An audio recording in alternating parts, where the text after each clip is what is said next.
Mateus capítulo 5.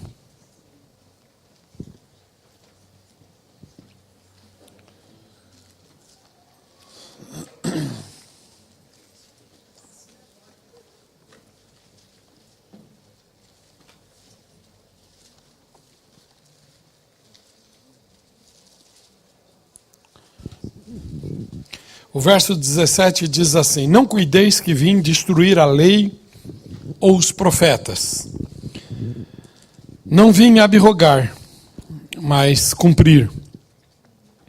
Porque em verdade vos digo que até que o céu e a terra passem, nem um jota ou um tio se omitirá da lei, sem que tudo seja cumprido.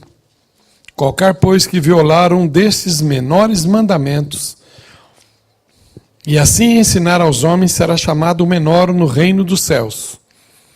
Aquele, porém, que os cumprir e ensinar, será chamado grande no reino dos céus. Porque vos digo que se a vossa justiça não exceder a dos escribas e fariseus, de maneira nenhuma entrareis no reino dos céus. Quero parar por aqui. Tome assento, queridos.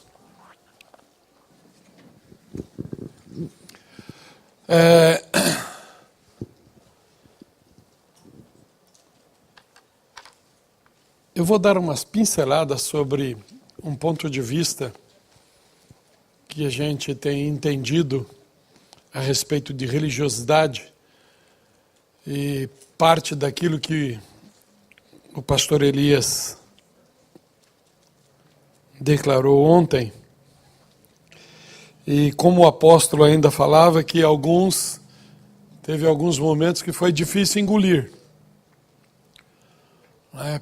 Principalmente a gente que vive a cultura religiosa brasileira influenciada pelo pentecostalismo desde sempre.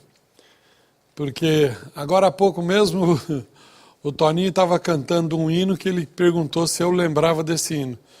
E esse hino eu cantei, eu tinha 4 anos de idade, na Igreja do Povo, na rua Cincinato Pomponê, aí na Lapa, e era o pastor Luiz Esquiriló, que era pastor. Então só tem 58 anos.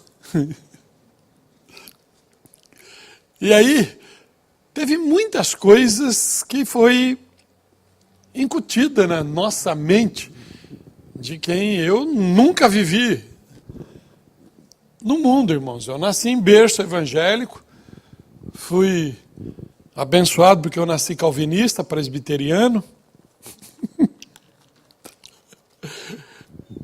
E depois a minha mãe, ela gostou do movimento do Espírito e falou para o meu pai: eu não fico nisso aqui mais não. E carregou todos nós para o movimento pentecostal. Eu brinco com esse fato de calvinismo, de presbiterianismo, mas quando que uma criança de 4 anos vai lembrar de alguma coisa que tenha aprendido? Pouca coisa. Mas eu lembro de detalhes, sim, que principalmente no Cine Recreio, que era na Cincinato Pomponê, que era a igreja, chamava Igreja do Povo, e hoje é a Igreja Unida, né? O nome da igreja é a Igreja Unida. Então, algumas práticas da igreja evangélica que nós carregamos até hoje, nós aprendemos dessa cultura, desse movimento pentecostal que nasceu na década de 60 e foi muito forte nessa década. E como ontem o pastor Elias estava falando a respeito de quem dos missionários que chegaram até nós, eram missionários que não tinham preparo da academia, não tinham preparo teológico, eles simplesmente foram queimados pelo movimento do Espírito e se apresentaram para saírem da Europa, sair dos Estados Unidos e vir para cá. E aí é lógico, criaram uma série de doutrinas, uma série de usos e costumes, e que isto, com o uso dele, foi se tornando alguma coisa sem força alguma, e a perpetuidade desses costumes e desses usos é que hoje nós encaramos como religiosidade. Nós olhamos como religiosidade. E quando eu comecei a estudar esse tema, eu descobri que Jesus era o maior anti-religiosidade. Ele era o maior que a gente possa ter conhecido. E aqui no Sermão da Montanha, ele começa a dar uns toques interessantíssimos a respeito também do que a lei judaica foi sendo interpretada por rabinos, interpretada por sacerdotes, e elas, na interpretação, ela também foi agregando costumes, foi agregando coisas que, na verdade, a lei não estava dizendo isto, mas o povo tem mania, desde que o povo é povo, de inserir as suas interpretações. E é aí que essas interpretações criam esse cisma do que é mandamento, do que é do Espírito, para aquilo que é criado pelo homem. O espírito da religiosidade, ele não está presente, ele não significa simplesmente só pelo fato da igreja cristã, mas a religiosidade, ele abrange todo tipo de religião, porque tudo aquilo que é tratado como práticas que você precisa cumprir, ou que você precisa se ater na iniciação, quando isto é perpetuado, ou quando isso mesmo é tratado para a iniciação, já é uma forma de controlar ou uma forma de definir. Este é Islã, este não é, este é cristão, esse... É a mesma coisa hoje, quando você parte para a discussão na academia, na escola teológica, a respeito das duas linhas da doutrina de salvação, que é os calvinistas e os arminianos. Né? Então, tudo isto são discussões que você acaba não chegando em nada, e no fato de você querer cumprir alguma, você a cumpre exatamente por religiosidade. Esse texto que eu vejo aqui em Mateus 5, é tão interessante que quando ele diz aqui no verso 20, porque vos digo que se a vossa justiça é a sua manifestação, é o seu eu, é a sua inteireza, é o seu caráter manifesto nos ensinos de Deus e manifesto no teu dia a dia, se ela não exceder aquilo que escriba e fariseu determinou, diz que de maneira nenhuma entraríamos no reino dos céus.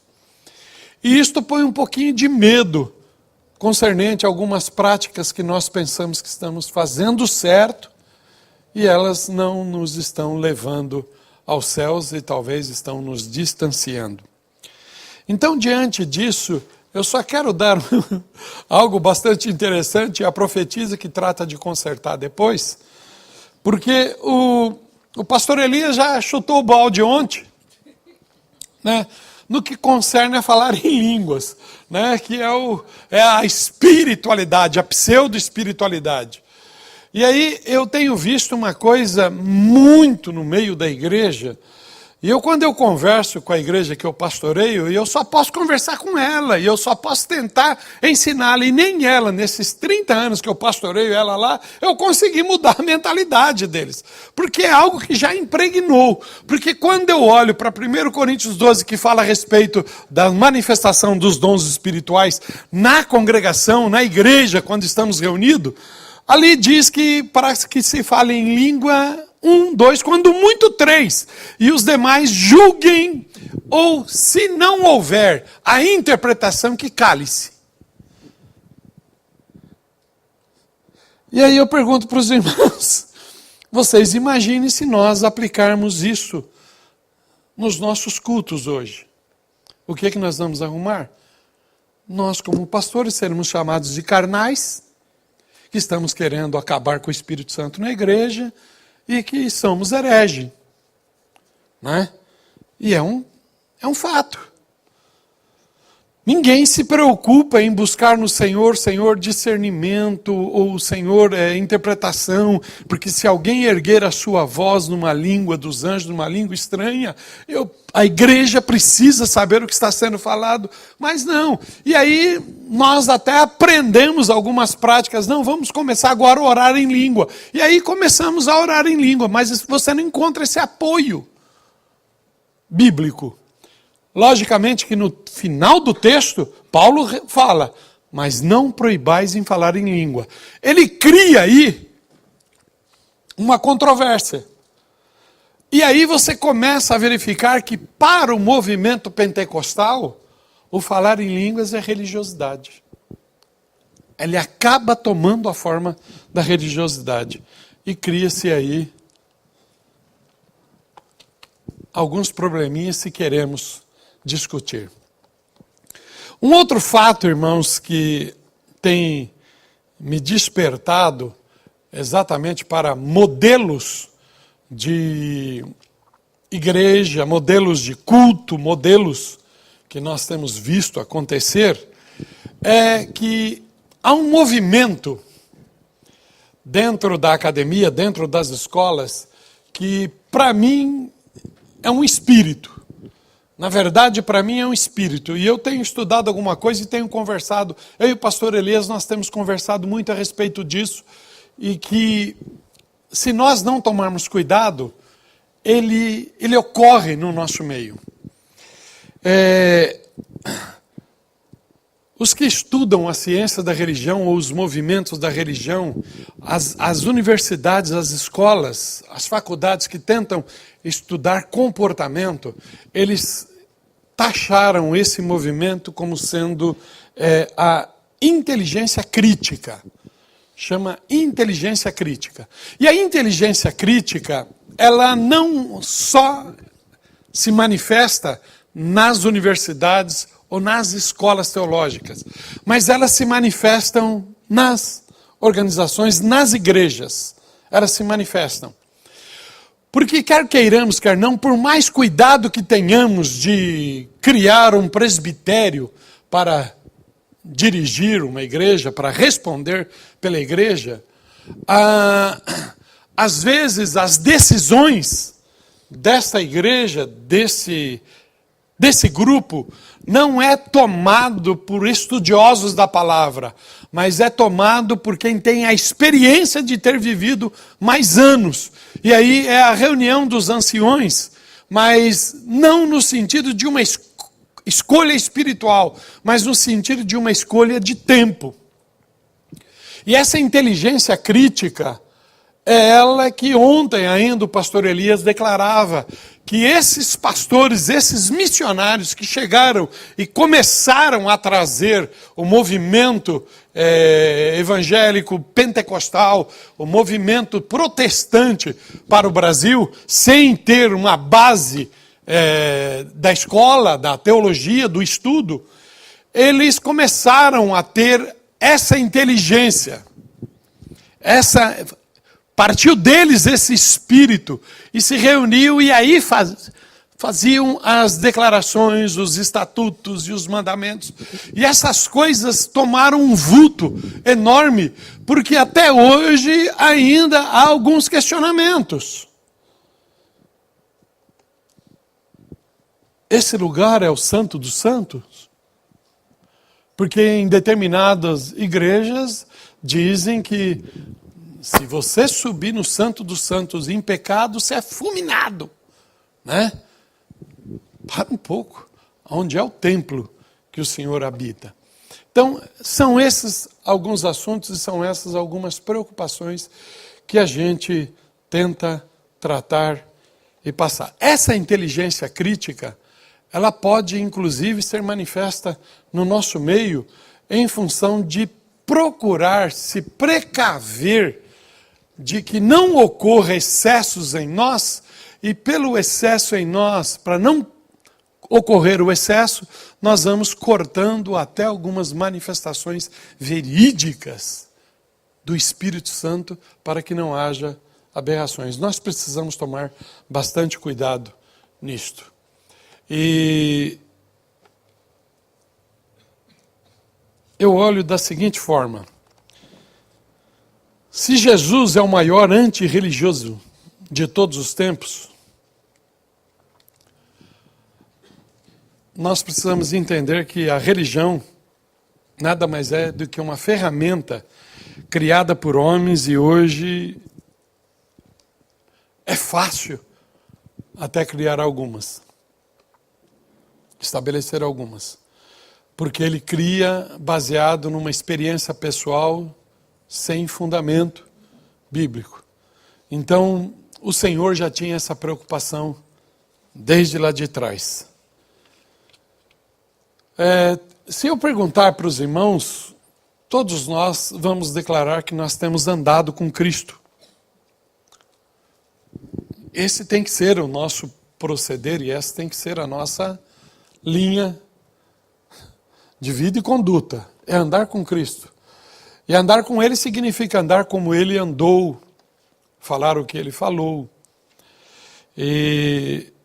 Mas nós temos visto também que nessa caminhada nossa, que nós achamos que estamos andando, eu não quero fazer a defesa, por enquanto, nenhuma de se estamos certo ou não. Eu creio que estamos. Mas eu não vou entrar nesse mérito, eu simplesmente quero jogar alguma coisa. Se nessa decisão que nós tomamos de entender que nós estamos andando com Cristo, nós estamos vendo muitas pessoas parando pelo caminho. Nós estamos vendo muita gente desistindo. Mas muita gente. Teve um período que eu estudei na CEPAL, eu tive envolvido com David Cornfield, tive envolvido com Jaime Kemp, e era um grupo que tinha uma preocupação de estudar a igreja e o comportamento da igreja. E eles chegaram a uma decisão, e a CEPAL sempre foi muito bem conceituada no meio evangélico, e eles chegaram, bom, até que não entrou o Ariovaldo, né? Depois a coisa deu uma... Eu tenho problema. Era Secretaria para a América Latina, era chamada Secretaria Evangélica para a América Latina, a CEPAL. E ela existe isso ainda até hoje, e ela sempre tratou com as escolas teológicas e para trazer parâmetro, principalmente para pastor. Havia um programa que era o Pastor na Corda Bamba, que Jaime Kemp e a Judith Kemp, que trabalhou muito nesse aspecto, e eu passei por esse processo lá na CEPAL. Mas, voltando ao pensamento, o que a CEPAL conseguiu entender é que nós temos de desigrejados aproximadamente de 30, isto num levantamento feito em 2002, 2004. Naquela época já tinha os desigrejados em torno de 35% da totalidade de igrejados. 35 já eram desigrejados. Nós estamos aí trombando aos montes com uma série de pessoas que sai daqui, sai acolá, sai. E você vai perguntar para ele, por que você saiu, por que você deixou? Ele vai falar, porque eu não concordei com a doutrina. Mas essa doutrina não é a doutrina básica da fé cristã.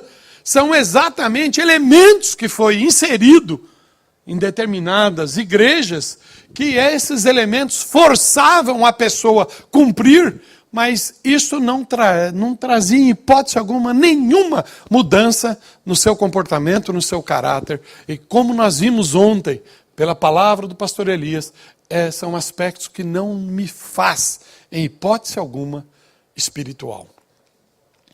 Então, aonde vai então essa nossa preocupação com aqueles que ficaram pelo caminho? O que podemos fazer com isso?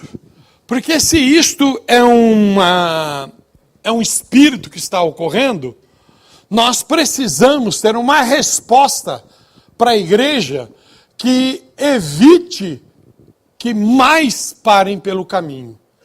E essa resposta, irmãos, não pode ser feita a nível de fantasias, a nível de coisas que têm aparência de sobrenaturalidade, porque isso não vai agregar, vai, muito pelo contrário, afastar.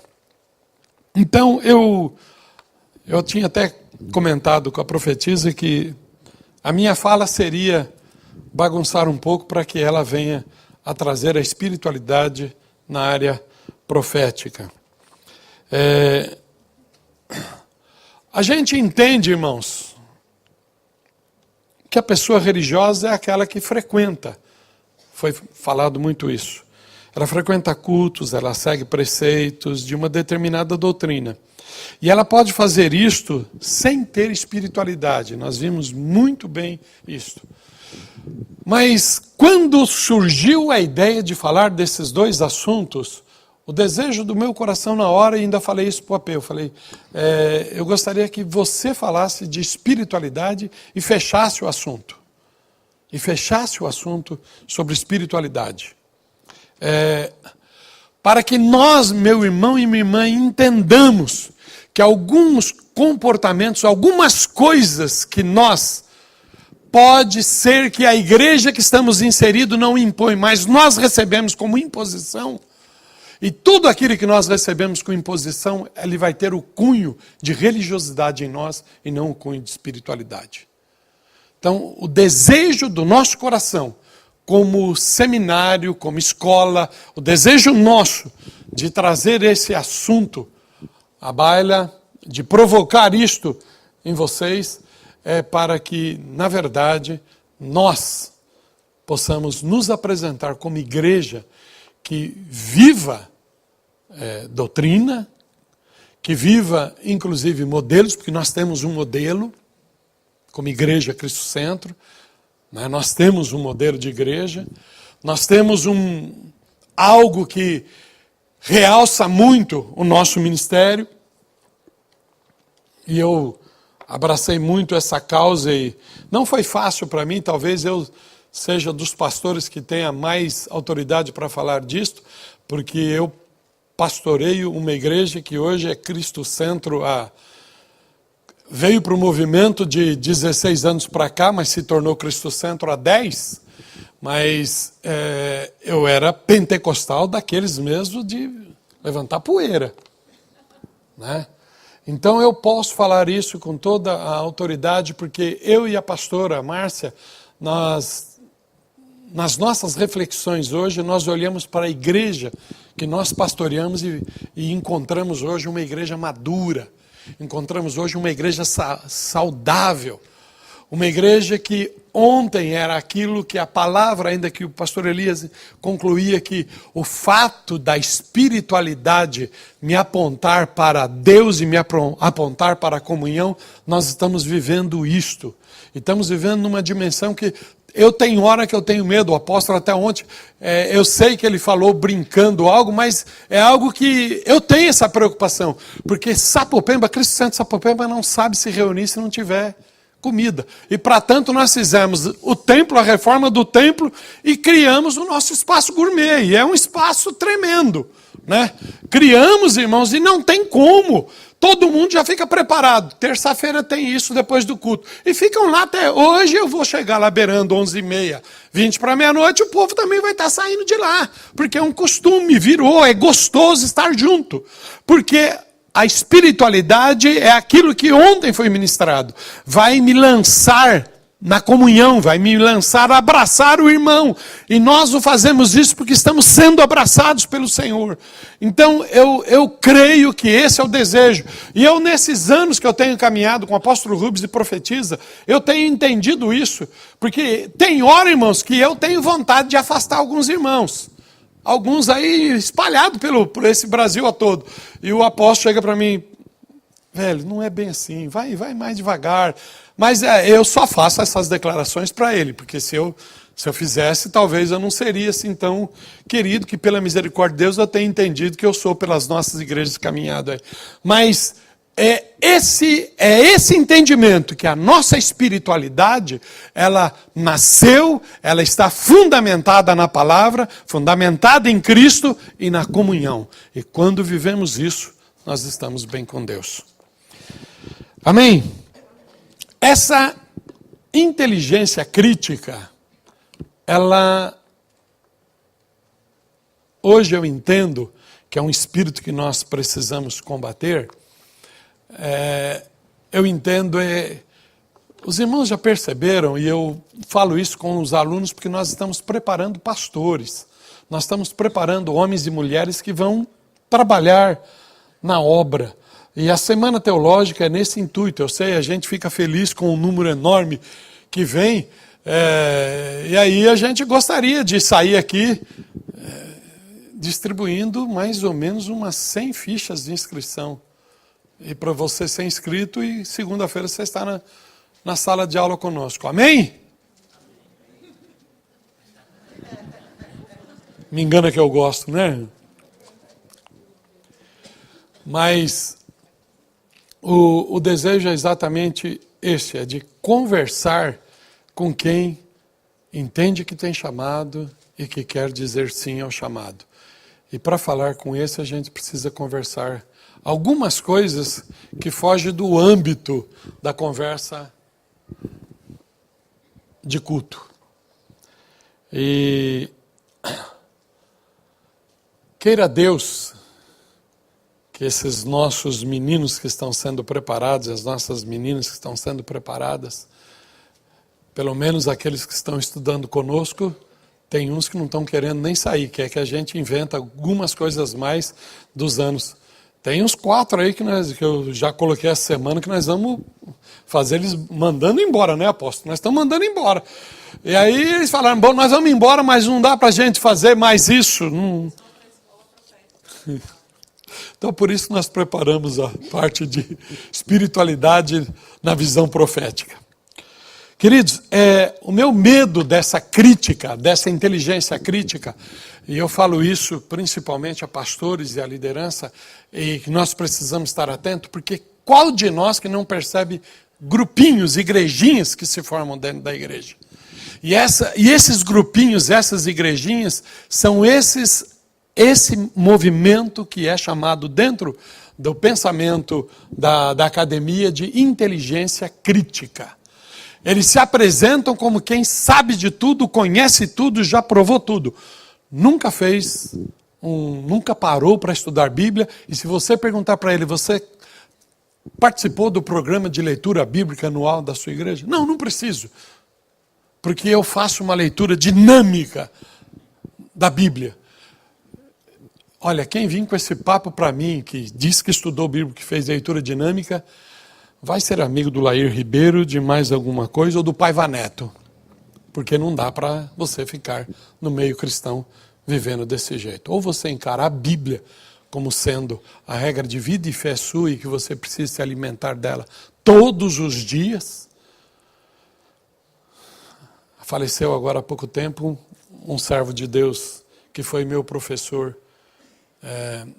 por 2 semestres no Instituto Betel de Ensino Superior, pastor Antônio Gilberto, das Assembleias de Deus. E o maestro Marcos conheceu, eu acho que alguns dos aqui também conheceram o pastor Antônio Gilberto, e ele tinha um livro escrito assim, a Bíblia, o tempo e os seus feitos. E tinha uma frase muito célebre nesse livro. Ele escrevia, e isto ele falava para todos os alunos: apague dos teus anos de vida, apague dos teus anos de vida o dia que você não leu a Bíblia. Então ele falou, se você fizer isso, você vai pegar alguém com 60 anos, que ele tem 60 anos de idade, mas se ele apagar os dias que ele não leu a Bíblia, ele vai ficar com 4, 5 anos de idade. Os irmãos entenderam? Então, quer viver uma espiritualidade perfeita e digna, viva a comunhão e coma da palavra todos os dias. Então, atento para esse movimento e para esse espírito chamado inteligência crítica. É algo que está pintando aí, já tem uns 2, 3 anos que estava começando a surgir e começou a tomar muita força. E eu conversava com um padre, porque o padre ele gosta de mim, o padre lá do bairro, ele gosta de mim. Fazia muito tempo que eu não encontrava com ele. Na verdade, ele foi mudado de paróquia e ele me encontrou na rua e falou, pastor Daniel, que bom te ver. e ele estava falando a respeito de movimentos que está criticando o comportamento da igreja carismática, do movimento carismático dentro do catolicismo. Então esse movimento, ele falou, é nosso mesmo. E o movimento carismático já foi reconhecido, ele é legal dentro do catolicismo, mas existe um grupo querendo impedir e parar isto. Nós não vamos entrar no mérito e discutir o problema deles lá, porque é eles que têm que resolver. Mas eu só estou salientando exatamente porque há esse movimento em curso. E dentro das escolas teológicas também já ele tem tomado vulto. Mas nós vamos clamar, nós vamos orar e nós vamos permanecer fiel àquilo que o Senhor tem nos dado. E como escola, eu sei que nós prezamos por isso, lutamos e batalhamos por isso, para que a palavra de Deus seja a única regra de vida e fé nossa. O único livro, texto nosso, em todas as nossas matérias. Amém?